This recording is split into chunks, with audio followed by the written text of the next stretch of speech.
You might be wondering, what's the difference between asking the seller to lower the sales price versus asking them to cover some of the closing costs?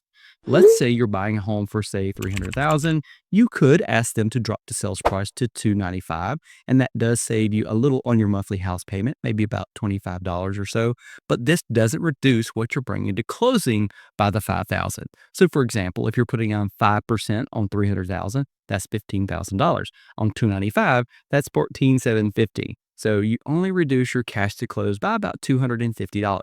But instead, if you ask them to keep the sales price but give you a $5,000 credit toward closing costs, now that could be a game changer. And why is that? Well, that $5,000 could cover most of your closing costs, which means less money you bring to the closing table. So, if a lower house payment is important to you, asking them to reduce the price is more beneficial. However, if you're more concerned about less money at the closing table, then asking the seller to credit you will help you more.